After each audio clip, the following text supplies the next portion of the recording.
Kita akan kembali ke 66 juta tahun yang lalu. Hari ini kita akan membahas salah satu ikan predator paling brutal di zaman kapur. Ikan ini bukan cuma gede, tapi juga punya attitude, yaitu makan dulu, kunyahnya nanti. Bahkan para ilmuwan ngasih julukan buat dia sebagai T-Rex-nya dunia ikan. Inilah dia, Sipactinus.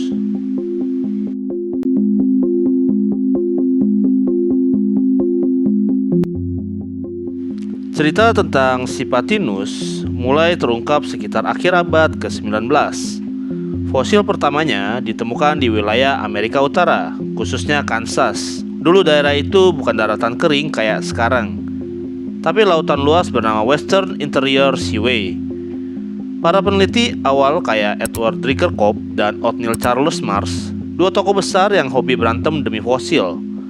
Jadi orang-orang pertama yang tertarik sama makhluk ini. Mereka nemuin tulang rahang panjang dengan gigi tajam dan langsung sadar ini bukan ikan biasa. Nama ilmiahnya pun dikasih Sipactinus audax. Sipos dari bahasa Yunani artinya pedang, dan aktinos berarti sinar atau pancaran.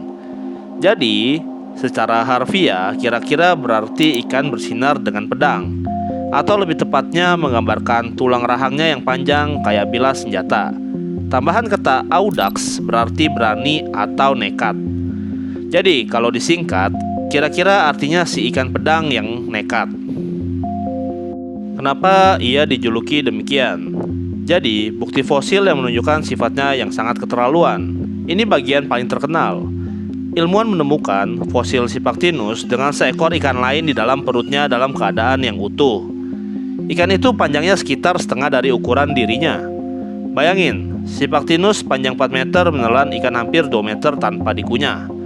Lalu, Sipactinus itu mati. Kemungkinan besar karena mangsanya terlalu besar sampai merusak organ dalam atau bikin dia nggak bisa berenang dengan baik dan akhirnya tenggelam. Ini literally contoh mati karena rakus. Jadi, hal itulah yang membuat Sipactinus dapat julukan si ikan pedang yang nekat.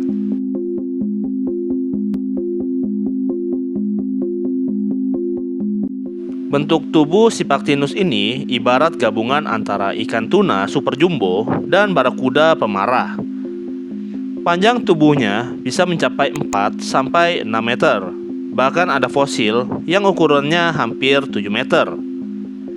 Itu udah setara bus mini, beratnya bisa ratusan kilogram. Tubuh Sipactinus ramping, aerodinamis, cocok banget buat ngebut di air. Rahangnya panjang, giginya runcing, dan melengkung ke belakang. Dirancang bukan cuma buat menggigit, tapi juga buat nyeret mangsa supaya nggak kabur. Matanya cukup besar, yang berarti penglihatan mereka tajam. Cocok buat predator yang berburu secara visual. Tulang belakang Sipactinus sangat kuat, otot-ototnya tebal, dan sirip punggungnya tinggi di bagian depan.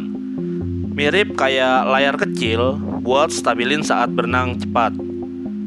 Sirip ekornya berbentuk bulan sabit, mirip tuna modern, yang mengindikasikan dia berenang jarak jauh sekaligus sprinter kalau perlu ngejar mangsanya. Tubuh Sipactinus diselimuti sisik-sisik kecil dan keras. Mungkin teksturnya mirip kulit ikan tarpon atau salmon, licin tapi kokoh.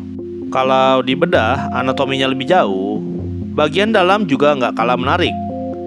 Rahangnya punya semacam engsel ganda, jadi bisa membuka mulut lebar banget. Cukup buat nelan mangsa hampir seukuran dirinya. Ada fosil yang ngasih bukti ekstrim. Satu Sipactinus mati dengan ikan lain bernama Gylicus arcuatus masih utuh di dalam perutnya. Bayangin, Sipactinusnya sekitar 4 meter dan dia telan ikan sepanjang 1,8 meter tanpa dikunyah. Kemungkinan dia mati karena ikan dalam perutnya menghantam organ vital atau bikin perutnya sobek. Gigi ikan ini nggak banyak, tapi besar-besar, tertanam kuat di rahang yang kokoh. Tulang tengkoraknya agak pipih, tapi kuat menopang otot rahang. Tulang rusuk dan rangka badannya memberi ruang untuk organ internal besar, termasuk hati yang kemungkinan besar berisi minyak atau lemak buat bantu mengapung. Sipactinus adalah ikan bertulang sejati, atau yang sering disebut osteichthyes, bukan ikan rawan. Jadi, struktur tubuhnya cenderung lebih tegas dan keras dibanding ikan hiu yang banyak dari tulang rawan. Untuk pola hidup Sipaktinus, ia diyakini predator yang aktif. Mereka berburu mangsa seperti ikan kecil, reptil laut muda, ataupun yang bisa ditelan. Tinggal di lautan hangat yang dangkal, berenang bebas di kolam air, mungkin suka menyerang dari bawah seperti hiu putih masa kini. Mungkin mereka nggak hidup berkelompok besar, lebih ke pemburu soliter, kecuali saat musim kawin. Dan buat proses berkembang biak, ilmuwan masih berdebat. Mereka bertelur atau melahirkan. Masih belum ada fosil embrio yang pasti, tapi kebanyakan ikan besar zaman itu adalah bertelur.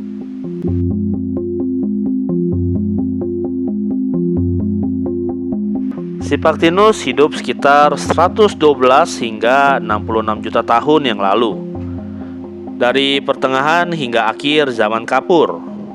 Tapi seperti banyak penghuni bumi waktu itu, mereka pun harus menghadapi momen besar. Kepunahan massal di akhir zaman Kapur, ketika asteroid raksasa menghantam bumi di kawasan Meksiko sekarang, gelombang perubahan ekstrim terjadi. Lautan menjadi asam, makanan berkurang, suhu air berubah drastis. Ekosistem runtuh dan predator besar seperti Sipaktinus ikut tumbang.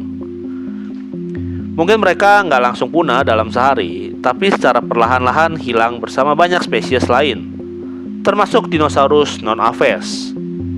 Walaupun Sipaktinus udah lama nggak eksis, peninggalan mereka berupa fosil bikin kita ngebayangin betapa liar dan ganasnya lautan di zaman Kapur.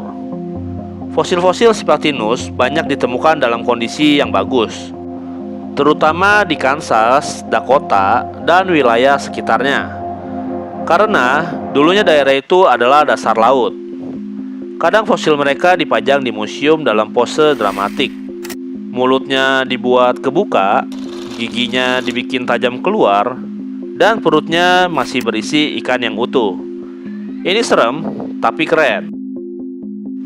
Kalau dipikir, Sipaktinus ini jadi pengingat bahwa laut zaman dulu bukan tempat buat leye-leye.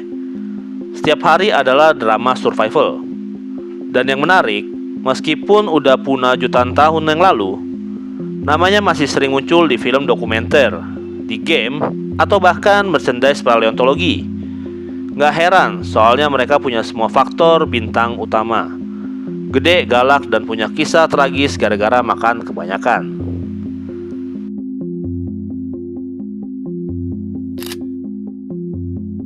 Itulah dia kisah Sipaktinus, sang ikan pedang yang nekat, raja tanpa mahkota di lautan Kapur. Tapi sekarang udah nggak ada lagi.